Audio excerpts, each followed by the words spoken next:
Nancy, and welcome to Afternoon Express. I'm Palisa Tembe, and for today's Wellness Wednesday edition, we're taking a focused look at the often misunderstood and very challenging condition of Tourette syndrome.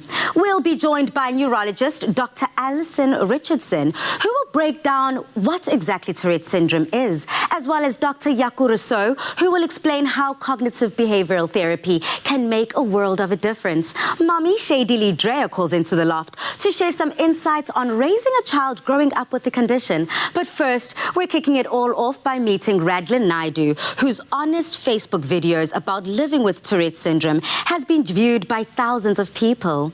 Now, music provides a much-needed therapy, so tell us on social media, what's the one song that always helps you on a bad day? Hello, Palisa. I hope you're having an amazing Wednesday. I am having a great one because you're still here with me. Yeah, for now. And today we're going to be making an amazing recipe. Well, one of your recipes, so I'd like you to let us know what we're making today. Well, it's just a simple little chicken breast that is stuffed with ham and with cheese, and then we crumb it and bake it off in the oven, but we serve it with a lovely Clover Classic chunky sauce with chilies and all kinds of wonderful things. But you'll have to watch and you'll see what it's all about. So that's basically a Jenny Morris twist on the classic cordon bleu. Sounds much like it. So if you want to get all the recipe details, all the information, make sure to go on to afternoonexpress.co.za. But for now, let's have a little chit-chat with the Radlen Naidu. Today we meet Radlen Naidu, a 23-year-old graduate from Pretoria University who has lived with Tourette syndrome from the age of 9. Let's take a look. And I was like, baby girl, when I saw your face, I was like, dang, she's the one in the entire human race. Cause baby, it's in love. Oh, baby, it's in love. Oh, baby, it's in love. Hi, Radlen. Welcome to Afternoon Express. Hi, Palisa. How are you doing? I am doing so good, but what I'm appreciating more than ever, Radlen, is the fact that we've got brave individuals like yourself that are speaking out about a syndrome that not many people know about. I mean, Radlen, I have to be honest with you. The first time I was introduced to Tourette syndrome was through the media, was through movies, American television programs, and sometimes they didn't depict Tourette syndrome accurately. So let's get into it, my homeboy. Absolutely, absolutely. Yeah. Okay, so Radlen, many people watching would say, he does not have Tourette syndrome after watching that video. But please may you share how your journey with Tourette syndrome has first discovered. Well, you see, it all started at the age of 9 for me. My parents had decided at the time when I was 9 years old to get a divorce, and that situation of over amounts of stress and anxiety led to my tics and symptoms having surfaced. So, you know, the 4 years prior to my diagnosis, I only got diagnosed at the age of 13. And that first 4 years was, you know, very uncharted, unknown territory for me as well as my family. And then, obviously, excuse me, you know, long periods of time I'd have no control over it, and eventually it got to a point where I'd struggle to breathe, and then my mom was like, no, we have to book you at a neurologist because the tics and my symptoms were starting to affect my own control over my breathing. Like I wouldn't have control over when I would inhale or exhale, for example. So it got quite severe. And that's when I eventually went to a neurologist, and within a minute of walking into his office, I twitched, I swore out loud, I punched my face, and he immediately looked at me, and then he looked at my mom, and he's like, your child has Tourette syndrome. Wow. And then he confirmed the diagnosis. Radlen, I can only imagine that groundbreaking moment, walking into that doctor's office and having your world change just like that. But for those that didn't know, for those that decided to bully you and those that decided to put you down, your schooling career was quite difficult because many people didn't understand what Tourette syndrome looked like. And you were brave enough to post a video of yourself at the age of 19 whilst having these tics in order to spread awareness and educate people. Let's have a look at that. This is my first time making a video, so I'm kind of nervous. But here goes nothing.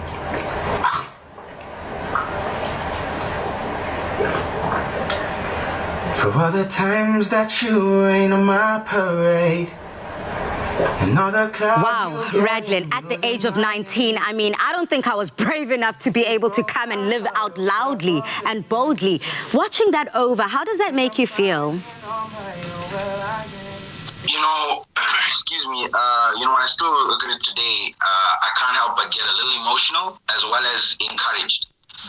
Because my message and, a simple act of service of just making a video, not to be pretentious, but just to be who I am and show other people that it's okay to be who you are, your flaws are perfectly imperfect in their own nature. So for me, that video, knowing it, my intention of doing it, ultimately, and to this day I'll repeat it, was only to help just one person. That's all I actually cared about. That's all I genuinely care about. Yeah. It's not about reaching millions of people, but I am grateful that, people like you and people at the Afternoon Express and the studio production team are helping me reach more people. And that's the goal. It's to help others embrace any difficulties or trials they may have faced and find a way to rise above them and conquer their journey, Thank you for being brave enough for doing so and allowing us to share along with you. Now, please may you also take us through what the initial treatment process has been like and where are you now with your journey with Tourette syndrome? My treatments included multiple prescriptions for, antipsychotics as well as antidepressants, muscle relaxants, as well as psychological therapy. And the treatments didn't assist me much other than making me feel like a complete zombie, if I'm being honest with you, completely zoned out of reality, excessive amounts of weight gain, like you cannot believe. I was 122.3 kilograms at one point when I was 17 years of age. And overall, I'd like to admit the truth that psychotherapy or psychological help was the most successful in terms of helping me deal with my Tourette's, simply because the clinical therapists, they've given me the tools I needed to be able to survive in the social jungle and social realm that exists in today's society. It's very interesting, Radlen, that the psychological intervention was the treatment that bore the most fruit, or rather the more positive fruit for yourself, because it is through this treatment that you were able to break through some of those tics, because we do know that it's the stimulation. So something else that's been able to stimulate you quite positively. So you use music to express yourself, and it's been extremely instrumental in your life, not only because you are passionate about it, but because it helps you in dealing with Tourette's. Please tell us about that. Yeah, I was about 10 years old when I was trying to watch a television program, and for the life of me, sitting on that couch, I couldn't comprehend what was going on screen because I couldn't sit still. So I ran into my room. This is about a year of having tics from the first, ever since they started. I ran into my room, I locked my door, and I started humming. And then from humming, I started singing. And then from singing, I didn't realize I spent 4 hours in my room singing straight. And when I unlocked the door to come out of my room, I realized in that whole 4 hours while I was singing, I barely twitched once. So it was at the age of 10 that I found that music and singing is not only it's not only something that helps me deal with my tics or help me suppress them, but they're non-existent. And in that way, music and singing became my escape mechanism to live the reality I prefer to live without tics rather than with them when I'm just going about my daily life. So music became more than just something I'd listen to. It became a savior, to me at least. I think that that's something that a lot of people right now can identify with. It being COVID-19, the pandemic, and a lot going on in our world. We all have those saving graces, those things that we can identify with, and those things that we can hold true and see us on the other end, feeling brighter, even if it's 4 hours later, realizing your reality, realizing the reality you'd prefer to experience with or without the tics. Now, lastly, Radlen, before we let you go, what knowledge do you want people who are watching this right now, who are watching this interview, to leave with about Tourette syndrome? I think the main thing that I want people to know is that not all Tourette sufferers swear out aloud. It's such a common misconception that people with Tourette's swear, when the truth is that symptom is known as coprolalia, and only less than 10% of people in the globe that suffer with Tourette's actually swear out aloud. And the negative connotation that it has in television to say that people with Tourette's are crazy or weird or aggressive people just because of their symptoms. You know, some people might have aggressive muscle tics or aggressive vocal tics. It does not translate, nor does it mean that these people are aggressive in nature. You know, their tics might seem violent, but that does not mean they're violent people. Their tics might be rude or vulgar, but that does not mean they are themselves rude or vulgar people. So that's what I'd like people to know mainly. Radlen, that alone is empowering because you are disconnecting the physical tics from the person to the emotional aspects and what they're going through from within, that the two necessarily don't mirror each other. So thank you for clarifying that for all of us, because I'm sure that a lot of us might also use that as an excuse to not understand fully what Tourette syndrome is. Thank you, Radlen. We appreciate you totally, wholeheartedly, and we know South Africa is backing you. Bye. God bless Palesa. Thanks so much. South Africa, head over to our social media platforms, Twitter, Instagram, or Facebook. Please use that hashtag Afternoon Express if you are feeling our boy Radlen Naidu. So, do you know anyone that has Tourette's? No, actually, I've not had personal experience with anyone who's got it. Growing up as a child, I had a friend called Llewellyn, and that boy was so misunderstood. Knowing what I know today, I mean, he would like break out into this fudge. I'm saying fudge because I don't want to say the word, but his parents used to beat him because they thought he was being abusive and badly behaved and like just using bad language.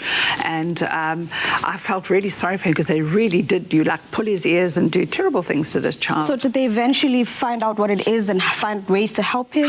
I don't know, because we moved on, life moves on, and I don't know. It was a long, long time ago. And also, the fact that there's these misconceptions that end up lending themselves to conversations of bewitching, conversations of spirituality. And unfortunately, there is help out there, neurologists, cognitive behavioral therapists that we're actually going to be touching base with throughout the show to discuss exactly that. I fully agree with you, because being a black person, I know that in our black community, as soon as something is misunderstood, it's labeled as witchcraft or the devil or whatever. So it is great that there is help. We just have to look for it, find it somehow. So South Africa, if we continuously want to take out that sigh of relief, maybe we should listen to music. I don't know, ladies. I agree. Radlen kind of had a thing with his music journey, and it helped him in his healing, and it helped him express himself, and that's what we're all about here on our platform. So I'm going to be touching base with you ladies throughout the show, finding out what song have you used to turn your day around, and what song kind of helps you feel good and keep you positive. I know I've got my own, but you have to stay tuned until the end of the show before I expose what mine is. Now, ladies, speaking about the general misconceptions and misunderstandings, there are so many around Tourette syndrome, and these can often cause irreversible harm for people living with the condition. So coming up, neurologist Dr. Alison Richardson calls in to explain what exactly it is.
welcome Dr. Alison Richardson, a neurologist, to talk to us about the medical condition called Tourette syndrome. Welcome to the Loft, Dr. Alison. Thank you for having me.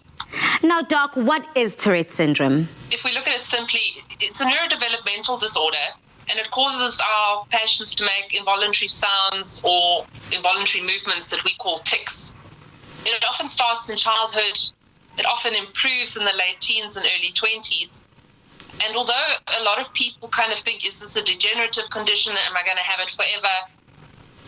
Patients with Tourette syndrome have a completely normal life expectancy. It doesn't affect their intelligence. The tic symptoms often decrease with age. But the problem comes in that the other neurobehavioral disorders that we often see with Tourette, such as the ADHD, the OCD or obsessive compulsive disorder, and the depression, anxiety, and panic attacks, these persist into adulthood, and these then become problematic later on. Only about 10 to 15% of patients with Tourette syndrome continue to manifest syndrome or symptoms into adulthood, rather. So let's find out from a neurological standpoint, how is Tourette syndrome diagnosed? There's not a specific test, there's no blood test, there's no scan that can diagnose Tourette syndrome, and it's based mainly on your signs and symptoms.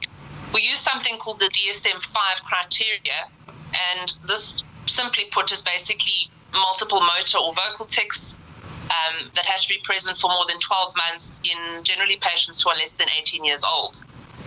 So we look at the tic aspect, and then we also see, are there any other associated comorbidities that I mentioned earlier, like the OCD, the ADHD, the learning disabilities, and the anxiety. Now, Doctor, I also want to find out from you, is there a scale or a spectrum within Tourette syndrome that people can exist on?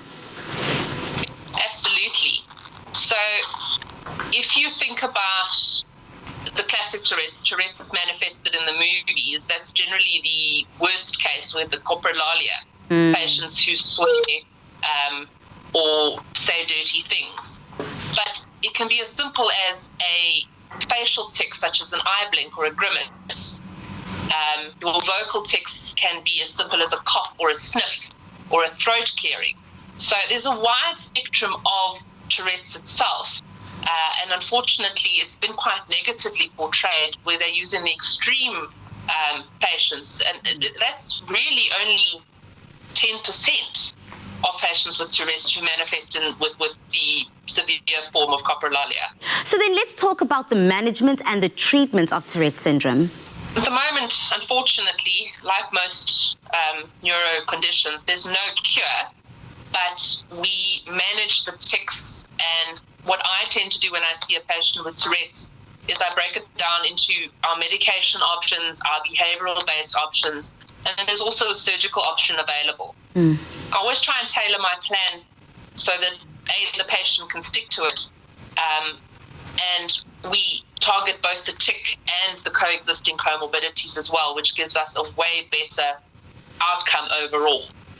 What are some myths that we can debunk about TS that will help destigmatize this condition? A lot of people believe that swearing is a defining symptom of Tourette's. Another myth is that bad parenting causes tics.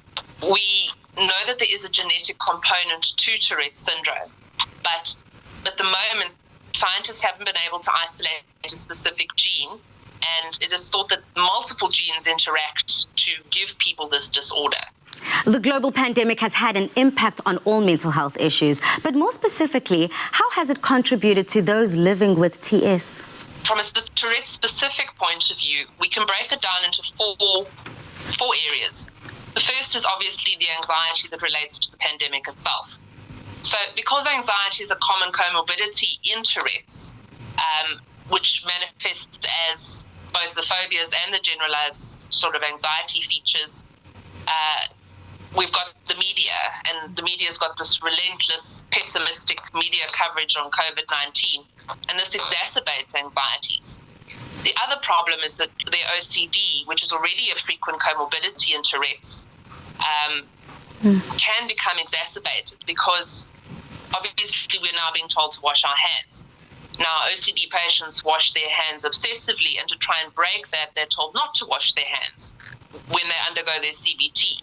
So now we're asking for the opposite of what their sort of obsession is. The last thing is that anxiety can increase your tic severity, and is very important in the current sort of pandemic situation. Our next situation is obviously the confinement and the quarantine. These themselves are anxiety triggering. So often patients start to develop tics, or their tics become worse. How then do we find this resolution and this weight lifted off us? Because it does seem as if everything that is set out to help patients with Tourette's syndrome right now under the current pandemic, it seems like all those interventions kind of contradict that.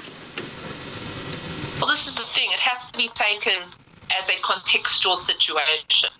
It's generally not an indication for us to alter medication or panic. Some patients do better in confinement because they're with their family, they don't have the social stresses, they don't have to go out. And for them, this has actually been a settling time. So I suppose there's two sides to the coin. You know, there's those who are struggling, and then there are those who are doing better. And that's just a life lesson, it seems like, Dr. Alison Richardson. There's two sides of every coin, but it seems like such a saving grace for those people that have that are dealing better, as much as there's less stimulus, there's less anxiety. So thank you for highlighting what's happening mentally as the neurologist that you are, and making it so simple for anyone to understand, even me. Thank you so much, Dr. Alison Richardson. Thank you so much. Take care. Please may you head over to our social media platforms, use that hashtag Afternoon Express, and lend your voice to this very important conversation. It's so great to know that there is help out there for Tourette's. And then the way how Alison has explained it makes it so much easier for someone to understand in layman's terms. Absolutely. Because for some of us, you look at things and you're like, okay, if I don't understand it, then I'm not going to treat it. It's nothing. Ignore it. It goes away. It doesn't exist. Yeah. So I'm glad that she's opened up that can of worms. Yes. And people are going to start looking into it now and finding help. They can channel into what she is saying and find the right people to deal with it. Very true. Palis, I'm so glad that we did this interview. It's really great that we're shining a spotlight on something so important, because a lot of us, like we said earlier, if you don't understand something, you find ways to label it. And instead of doing that, we're finding and bringing help to our people. And that's that on that. Okay, so as much as we are dealing with a very sensitive subject, number one, and something that is quite tricky to palate, because a lot of people don't understand what happens within the brain, I love the fact that Dr. Alison Richardson broke that down. You know, she spoke about what happens in the brain and then how it manifests itself in real life. But what I'm even more interested in, later on, we'll also be speaking to a cognitive behavioral therapist, ladies. And then he's now going to tie in the conversation as to how this all relates into the way we manifest and show it on the outside, the psyche, our behavior, and how it's all interlinked. I think we should stop calling ourselves just Afternoon Express. We should say Afternoon Express, the plug. Because we're putting people on. If you didn't know before, now you know. If you didn't know, now you know. I like that. Jenny, I have to touch base with you, girlfriend. A song that turns you around, keeps you upbeated, and is your way of healing and therapy. Do you know what? I'm going to just mention one person's name, Mendoza, and I'm going to go. You tell me what it is. Nkalakatha. Okay, so Nkalakatha, Aibo, Lalela, that song shook the nation. It shook Umzansi. Everyone was dancing. To this day. It is, you know, for me, dancing also is that healing. So I get that. Dumi, I hope you've got yours up your sleeve, but don't drop it yet. Okay. Keep the suspense going, because I want to know if South Africa can guess what Dumi's song is. You already know her personality. You know how she gets down. You know what she likes. And she's a singer herself. So let us know. Use that hashtag Afternoon Express. And let's try guess what Dumi's song is. Is it gospel? Is it secular music? Give us a hint. It's a commercial music. Commercial. Okay. Ooh, okay, cool. Thank you for that. Now, Radlen Naidu's refreshing videos about life with Tourette syndrome have led to many seeking advice from young graduates and musicians. Coming up, we meet Shadily Dreya, a mother who has received valuable help from Radlen regarding raising her son Blake.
Shady Lee Dreyer, whose 12-year-old son, Blake, was diagnosed at the age of 8 with Tourette syndrome. Welcome to The Loft, Shady Lee. Thank you so much for having me. Now, Shady, first of all, thank you so much for sharing your story with your son and the journey that you have come so far in. We appreciate it. We know that it is a sensitive subject, and a lot of people might be uncomfortable, but you're safe here on Afternoon Express, and we know here that you're in safe hands. So let's just start off the conversation right at the top. Shady Lee, we have spoken to Radlen, who in the beginning of your journey, you reached out to for support in search of answers. Now we want to know how Tourette syndrome has impacted on Radlen personally, but we now want to find out from you as a parent and the caregiver of someone with Tourette syndrome. How has it impacted on you and the entire family? How did the journey start? Well, Blake was basically showing signs of anxiety in around 2014 when he was 6 years old. And he was in grade R at the time, and his teacher called us in and said, look, he's seeming quite anxious lately and not being able to complete tasks on the same time as his peers.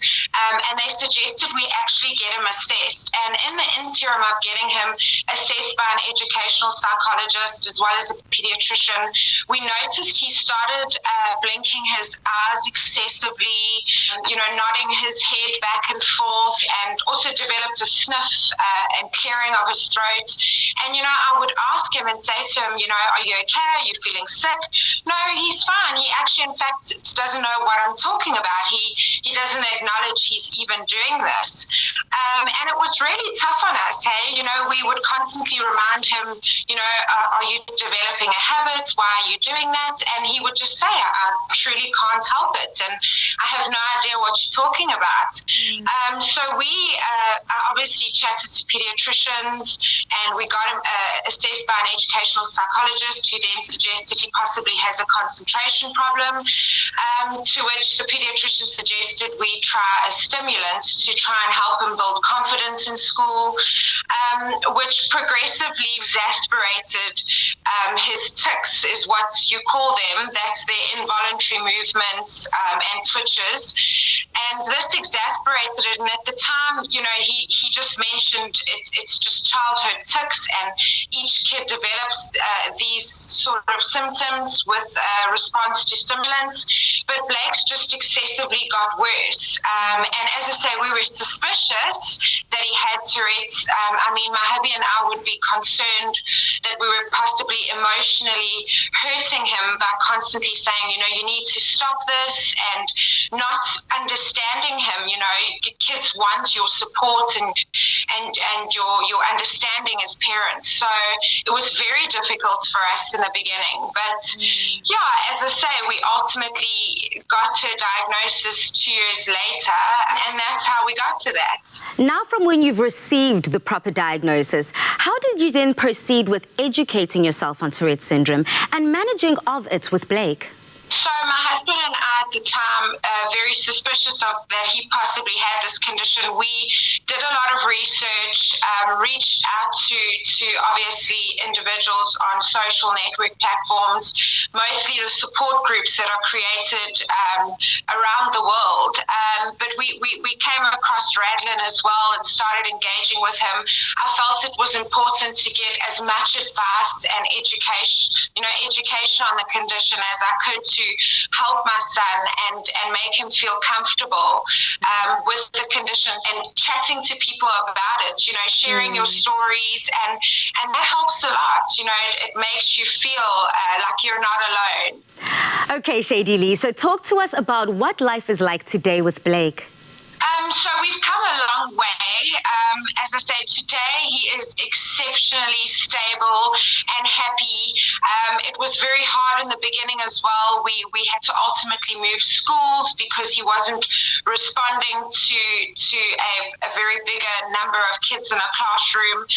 He was having a hard time being bullied.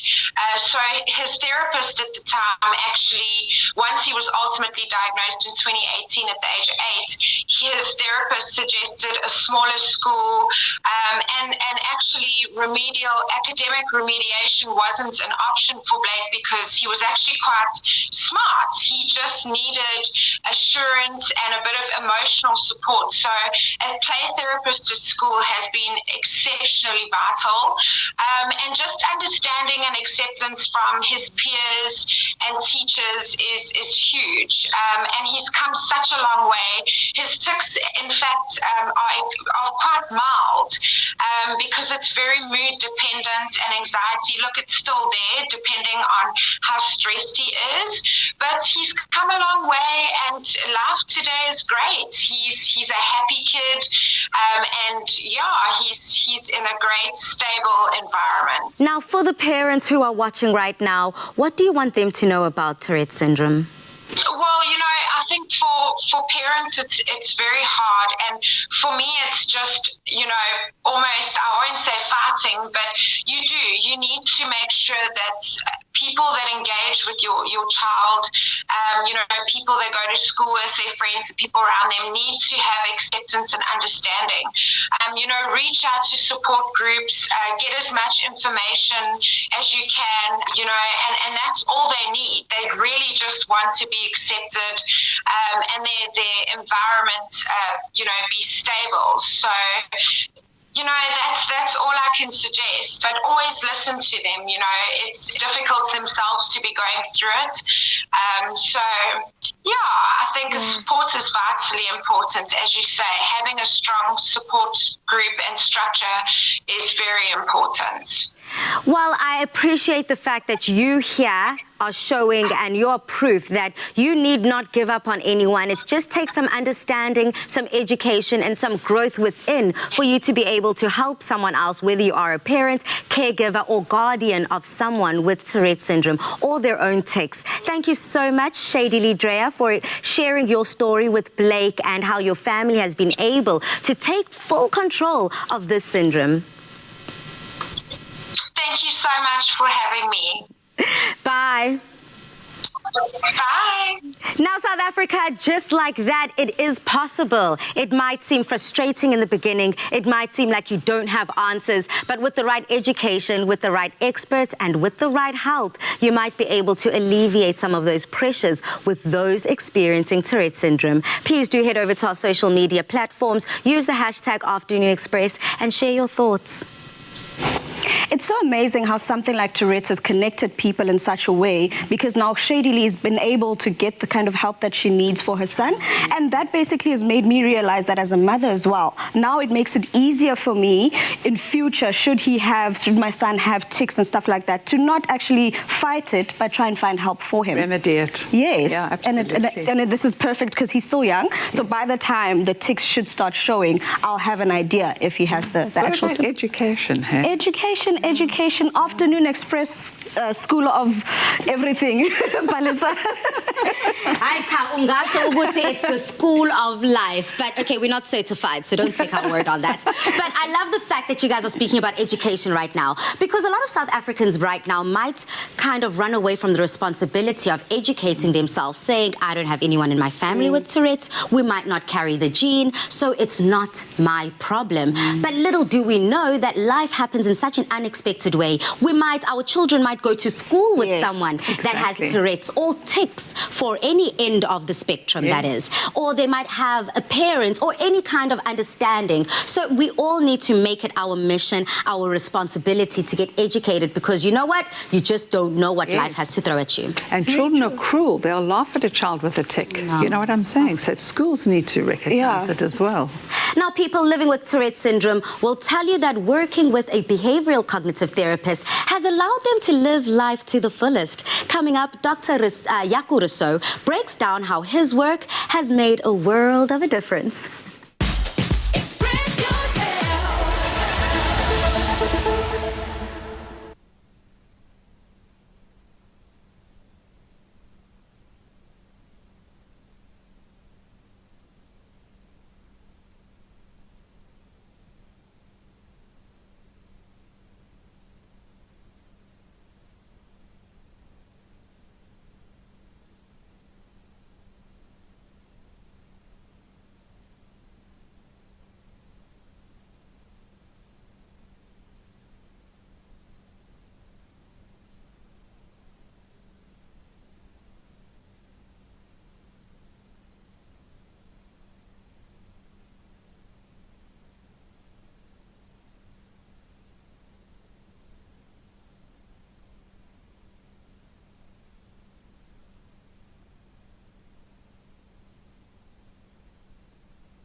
Dr. Yaku Rousseau, clinical psychologist and cognitive behavioral therapist, and also founder of Center for Cognitive Behavior Therapy, chats to us about the therapy to assist an individual with Tourette syndrome. Welcome to the Loft, Dr. Yaku. Hi. So what is cognitive behavioral therapy? So cognitive behavioral therapy is an umbrella for multiple different intervention types that fall under this category.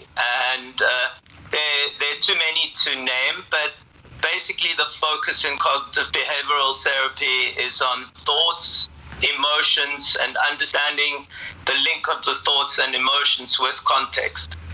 And one of the therapies that fall under cognitive behavioral therapy, which is a behavioral therapy intervention called comprehensive behavioral intervention for tics, is a treatment that's indicated for the treatment of tic disorder or of Tourette's disorder, which is one of the tic disorders. So then, Doc, how does cognitive behavioral therapy help someone with Tourette syndrome? The Tourette's syndrome or persistent tic disorders, if you don't have both vocal or motor tics at the same time for longer than 1 year, can be helped in multiple ways. So the one way in which cognitive behavior therapy helps is it can help to reduce the tics, and there are particular interventions associated with that. And then it also provides skill sets for people with to cope with the associated problems that they might experience. Because obviously, if you make funny movements or funny sounds, then you will more easily become a target of social stigma or of bullying. So that has a big negative impact on children, particularly in a school setting. So it's also helping them and their parents to manage the associated problems that they experience. So, Dr. Yaku, we spoke to Radlen earlier, and he was quite vocal at the fact that it was psychological intervention that helped with his tics. And here we're speaking to you, and you are breaking down the fact that it is what's happening in your brain, in your cognition, and it's the direct link to your behaviors. So are these the benefits that we can continue seeing coming out of cognitive behavioral therapy for someone with tics? There's a whole lot of steps, but just to keep it simple, we'll just refer to the 3 core steps. The one is awareness training. So the individual has to become more aware of when they tic. Because in tics, you can have what they call premonitory urges. So you can have an uncomfortable feeling somewhere in your body that can be an indication that you are about to tic. And then the second aspect is what we call competing response training. So instead of performing the tic, you would perform an alternative muscle movement that competes with the tic. And the third one is functional analysis, where you look at the environmental sort of triggers. So for some children, if they watch television, they will tic more. For other children, if they watch television, they'll tic less. And you have to, with parents, if it's younger children, you have to be a bit of a detective and work with them and find out what are the areas that cause them to tic more. So what is an example of cognitive behavioral therapy then? Competing response is using the muscles in a different way. So I'll use one example quickly to illustrate what this entails. So one of the first tics that kids typically would get is quick blinking tics. So a competing response for that kind of blinking would be performing a slow blink, and you teach the child how to use the slow blink, which, if I can demonstrate, would be a slow movement. Oh, I saw that, yes. Would replace the quick blinking. And you would do that slow movement then for 1 minute, and then you would discontinue it and carry on with whatever activities you are busy with until you have another sensation that you might blink again. Now, Dr. Yaku, what are some of the benefits of CBT for someone with tics? The key thing is that this treatment does not compete with medication, but in mild and moderate tics, it's demonstrated to be the first-line treatment, so the thing you do first. And it can reduce tics dramatically. So, doctor, what is an example of CBT, and how can one practice CBT on themselves? Right, so with tic disorder specifically, the things to practice is to increase your awareness of when you tic, and you can learn to make small adjustments to your environment. So, for example, someone who has a tic where they would prod someone else with a pen, to just raise their awareness to not have a pen in their hand in the classroom setting. If someone has a very sort of big motor tic that's more like inclusive of more than one muscle, so a typical one would be a neck and a shoulder movement that happens at the same time. You can practice a combination of competing responses of keeping the muscle in your neck stiff, pulling your elbow into the side and holding that stiff for a 1 minute period, which then helps you to overcome the tic. Education is key, and that's what it comes down to. We need to arm ourselves and have the weapon of knowledge to be able to overcome things as a society, so we're able to help those with syndromes like Tourette syndrome. Thank you so much, Dr. Yaku Rousseau, for helping us and helping all those when it comes to cognitive behavioral therapy. Goodbye. Bye-bye. Thank you very much for the opportunity. It seems like we need to identify what's going on early, educate ourselves and equip ourselves so we're able to overcome Tourette syndrome. Please may you head over to our Afternoon Express's Facebook and social media pages. Use that hashtag Afternoon Express, and hopefully cognitive behavioral therapy could be an intervention that can make the difference in your family. Dr. Yaku makes a lot of sense. He makes a lot of sense. It's great that we're finding different forms of therapy for this kind of illness. So it's great to see that it doesn't have to be only one way. But that's actually quite interesting. I wonder, Palesa, what other ailments or illnesses can actually be treated with CBT? Yeah. Now, ladies, you know, you might not know, but homegirl is a little educated on the matter. No, I'm just kidding. But we're talking about education is key. So, you know, hashtag girls with degrees. We studied it, right? And guys, it is essential and key and critical that it is true. So many ailments, so many mental health disorders can be fixed with cognitive behavioral therapy. And maybe we shouldn't say fixed as a general term, but it could be helped and be more manageable on a day-to-day basis. And I think that's what a lot of people are looking for. That relief, I just think, speaks wonders. And also, you know, diagnosis, key. Sure, absolutely. Very true. Yeah. Very true. You have to know what you're dealing with and know how to treat it and know how to fix it. No more running away, Dumi. Talking about dealing, fixing, moving forward. On social media, we have been challenging the people to guess your song. Talk to your people. They want to find out what your song is. If you have been watching Afternoon Express and be paying attention, you would know that my song is Pharrell's "Cause I'm Happy Clap Along." If you feel like Okay, you want me to do something? We can do the cocktail. But I'll stop now, yes. Yes, music in general makes me happy, but that song just wakes me up. Song, yeah. It is a happy song, because I'm a happy human. You are a happy human, and it is trickling down into your family. Jenny, also, your energy is always all the way up. And I think that has a little something to do with what you feed yourself. And it's not pills, trust me.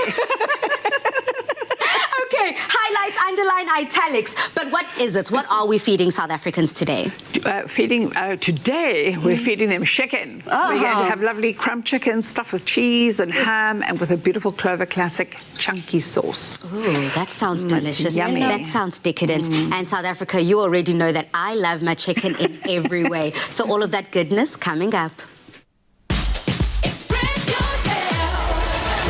You only have one skin. Nourish it and wear it bravely.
Clover Classic, a creamy, timeless taste made with love by Clover. Happy Wednesday, everyone. And my woman crush today is the one and only Jenny Morris, because we are making a recipe that you have mastered.